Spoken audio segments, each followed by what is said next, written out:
start this review off, I must say that compared to previous entries in the Pokemon series, Pokemon Sun and Moon feel alive and present some of the highest quality within the series. You play as a new trainer who just moved from Kanto to the Alola region, a tropical region inspired by Hawaii that is split up into 4 islands. Instead of completing the standard 8 gym challenge that Pokemon is known for, you have to take on the Island Challenge, which involves solving a puzzle or finding something for a trial captain. Once you solve the puzzle, you have to battle a totem Pokemon, which is a wild Pokemon to aid the trial captain within their trial. The trial captains are scattered across the 4 islands, and defeating them earns you a Z Crystal.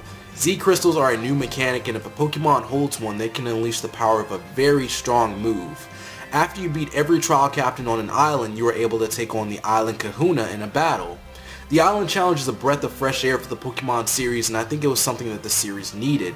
I do have to say that it feels pretty awkward not facing the trial captains in battle and instead facing the totem Pokemon. Overall, I enjoyed the Island Challenge and the sheer amount of trial captains and Island Kahunas combined, but I wouldn't mind if the next generation of Pokemon went back to the gym battles. The story follows your trainer on the Island Challenge, and throughout the way you learn more about Lily and her mysterious bag, the Pokemon gang known as Team Skull, and the organization known as the Aether Foundation. Pokemon Sun and Moon easily has the best story in the entire Pokemon series. Game Freak has crafted a much stronger narrative this time around, and it shows from the dialogue and is represented with fantastic cutscenes. This time around, the story feels more like a story you'd see in other RPGs or an anime series, and this was a push in the right direction for Game Freak. The trial captains and Island Kahunas are not forgotten after being beaten and show up throughout the journey, which is great. The characters in the world develop and work so well. While following the journey of these characters, I felt attached to them and loved seeing their changes.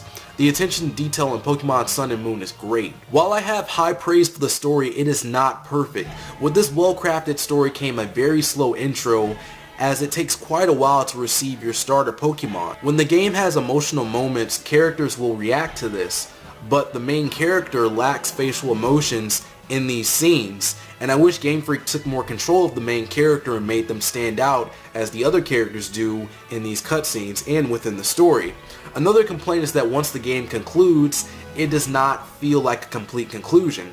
With the way that the story went in this game, it felt like Game Freak could have included more. You may be able to predict where the story goes, but even then there are some good plot twists within the story. The story took me around 36 hours to complete, which is not too long. This may not be the highest quality story, but it is a good story for Pokemon. The graphics are as good as Pokemon is going to get on the 3DS and new 3DS, as the game lags in double battles, battles with totem Pokemon, and the new 4-player Battle Royale. While the 3DS hardware is old, this problem should not be ignored. During my second totem Pokemon battle, my original 3DS paused completely before showing my Pokemon's attack on screen.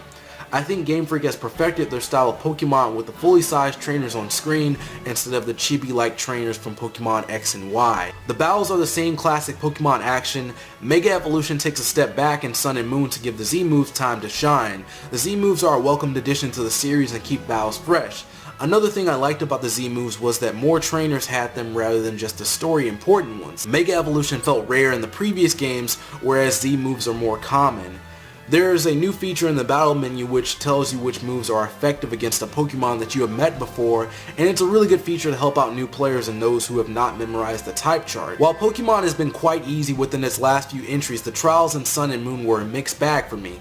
Some of them were easy and others were hard. As with all Pokemon games, battles come down to typing and crafting a good team. My team lacked types, which led to some problems. The game is pretty easy in the beginning, but it may surprise you later on. HMs have been replaced by a feature known as Pokeride. Throughout your journey, you will gain access to Pokemon that you can call to assist you, such as Charizard for flying from island to island, and Tauros to break boulders. This feature is great and makes it so that you don't have to waste a move slot for an HM move. While I like this feature, I would not mind if it lived on in the series alongside HM moves. The Battle Royale is a new battle system in which 4 trainers fight at once. This feature was a big disappointment as it ends as soon as one of the 4 trainers loses. In my opinion, the battle should have ended when 1 trainer was left. There are only 80 new Pokemon in Pokemon Sun and Moon, and that's a low number.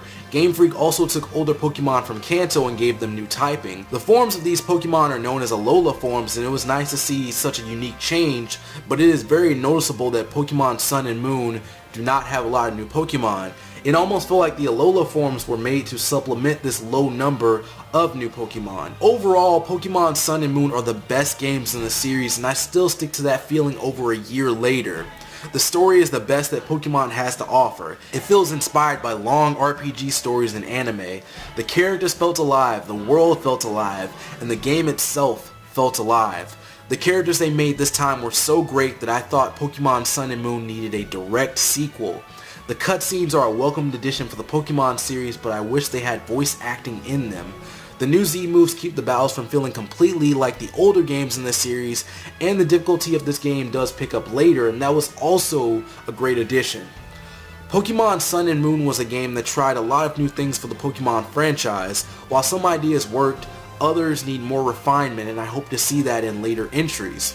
Too much of the game's plot and other information was spoiled in trailers and all the news released for the games. Even with my complaints, I think Game Freak outdid themselves with Pokemon Sun and Moon. Anyways, that's it for me. Thank you for watching this video. I hope you enjoyed it. If you like my content and want to see more, be sure to subscribe. Don't forget to follow me on Twitter and like me on Facebook. The links are below. I'm Surmo11. See you next time, and peace out.